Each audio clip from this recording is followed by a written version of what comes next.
Hello मेरी बच्चा party, क्या हाल चाल। आई होप बढ़िया स्वस्थ और मस्त है आप सभी। और मेरा नाम है शिवांश। हम जो बात करेंगे आज, जो हम लगातार एडमिनिस्ट्रेशन के बारे में पढ़ रहे हैं शिवाजी के टाइम का, जिसमें हमने सिविलियन एडमिनिस्ट्रेशन को देखा, मिलिट्री एडमिनिस्ट्रेशन को देखा। तो अब बारी है मैरीटाइम सुप्रीमेसी की, क्योंकि इन्होंने ही कोशिश की थी सबसे पहले फोर्टिफिकेशन करने की, है ना, उन एरियाज़ पर, क्योंकि वेस्ट में था और वेस्ट में तो कोस्टल एरिया है ही महाराष्ट्र में आज भी। तो उसको उन्होंने प्रोटेक्ट करने की कोशिश की थी, नेवी हो इनके पास, ऐसा इन्होंने सोचा था। तो as we saw Shivaji created a navy to secure the west coast. तो वेस्ट कोस्ट को सिक्योर करने के लिए शिवाजी ने नेवी बनाई, है ना, जल सेना जिसे आज हम बोलते हैं। इन 18th सेंचुरी कन्होजी, एक और नाम आपको बड़े ध्यान से याद रखना, कन्होजी अंग्रे ने क्या किया था, गाइड किया था मराठा को। काफ़ी सारी विक्ट्रीज, जो भी नवल बैटल हुए, यानी कि जो पानी में युद्ध हुए, है ना, उसमें विजय दिलाने में, उसमें जीत दिलाने में काफ़ी हद तक कन्होजी अंग्रे का बहुत बड़ा रोल है। ठीक है। Thanks to clever use of geography and battle tax, यानी जोग्राफी का एक अच्छी तरीके से यूज़, है ना, बैटल टैक्स का अच्छे तरीके से यूज़ उनको दिलवाया। इसके लिए उनको बहुत बहुत धन्यवाद।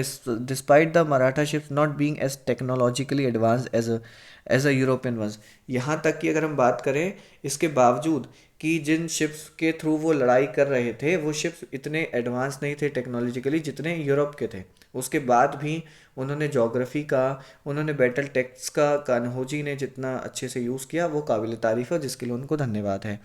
एट द टाइम, उस समय the main strength of Europe in India were earlier navies, है ना, वॉज दियर नेवी। नेवी सबसे ज़्यादा इंपॉर्टेंट थी उस समय। They force Indian to purchase their naval trade passes. वो क्या करते थे, यूरोपियंस, लिखा है, main strength of European in India was there in navies. जो यूरोपियन की मेन स्ट्रेंथ थी इंडिया में उस समय, वो नेवीज ही थी। वो लोग ज़बरदस्ती इंडियंस को नवल ट्रेड पर्सेस लेने के लिए वो करते थे, फोर्स करते थे। कार्ड्स, इन्हें कार्ड्स बोला जाता था। एट अ प्राइस, एक मूल्य पर। Any ship without a pass was confiscated. Confiscated मतलब उसको जब्त कर लेते थे, अगर कोई भी पास, कोई भी शिप उनको बिना पास के मिलता था। The Maratha challenge this practice. Maratha ने इस प्रैक्टिस को चैलेंज किया कि भाई आप हमारे देश में रह के क्या कर रहे हो। And started demanding passes from European themselves. खुद के लिए भी उन्होंने अपने इस तरह के पासेस को डिमांड करने की बात शुरू की। Who showed their frustration by labelling Kanhoji Angre a pirate, है ना, मतलब जो कहीं ना कहीं फ्रस्ट्रेशन दिखाता है, जो कन्होजी एंग्रे, जो मतलब कन्होजी अंग्रे जो हैं वो इस चीज़ में सामने आते हैं। ये पिक्चर दिखाई गई है, ठीक है, मराठा शिप की, जब वो इंग्लिश शिप पर अटैक कर रहे हैं। ठीक। जुडिशियल सिस्टम की बात कर लो जी। जुडिशियल सिस्टम कहता था, जुडिशियल सिस्टम में मराठा हैड एन एफिशिएंट, एकदम बहुत ही प्रभावी, जैसे it's moderation in using capital punishment. ये ज़्यादातर कैपिटल पनिशमेंट मतलब डेथ डेथ पेनाल्टी मिलती थी। पंचायत, पंचायत वो नहीं थी जो आज हम जिसको मानते हैं, जो हमारी जिला पंचायत और वो वाली, वो उससे कंफ्यूज मत होना। पंचायत दूसरी चीज़, was a local gathering. Panchayat का मतलब था कि लोकल लोग इकट्ठा हो जाते थे, ठीक है, ऑफिशियल्स के एंड प्रोमिनेंट मैन, उसमें एक प्रबुद्ध व्यक्ति होता था, and the main body that deliver justice, और एक मेन बॉडी बन जाती थी जो न्याय देती थी। An appeal could be made to a Maratha chief, और ये अपील जो थी मराठा चीफ को भी अपील की जा सकती थी in case of any unsatisfactory verdict. यानी कि अगर किसी को लगता है कि उसके साथ जो न्याय हुआ है, इस पंचायत ने जो उसको न्याय दिया है वो गलत है, तो वो जाकर के सब मराठा चीफ को भी अपील कर सकता था, यानी कि उस समय जो भी मराठा चीफ रहे।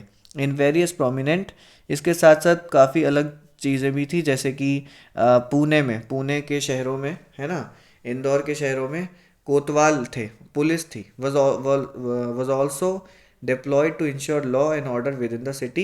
इनको वहाँ पर रखा गया था, इनको वहाँ पर तैनात किया गया था कि वहाँ पर वो लॉ एंड ऑर्डर को मेंटेन कर पाएँ। लास्ट टॉपिक है बच्चों इसमें, ट्रेड नेटवर्क नाम से, जो लिखा है कि Shivaji encourage trade and actively participated in maritime foreign trade himself. Shivaji जो थे वो ट्रेड एक्टिविटी में पार्टिसिपेट करते थे और मैरिटाइम फॉरेन ट्रेड हिमसेल्फ खुद देखते थे, यानी कि जो समुद्री व्यापार होता था विदेशी वस्तुओं का, वो खुद देखते थे। He and his official had their own ship, उनका और उनके जो भी ऑफिशियल्स थे, उनके साथ के लोग, उनका सबका खुद का शिप था, which they regularly sent to port, जिसको कि रोज़ वो पोर्ट भेजते थे। As far away as Mocha in Yemen, Yemen में जितना दूर ये था। मस्कट इन ओमान, ओमान के मस्कट में और मलक्का मलेशिया में भेजा करते थे। सम ऑफ दी शिप, कुछ ship carried cargo like gold textiles, कुछ में कार्गो होता था जैसे गोल्ड, टेक्सटाइल एटसेट्रा।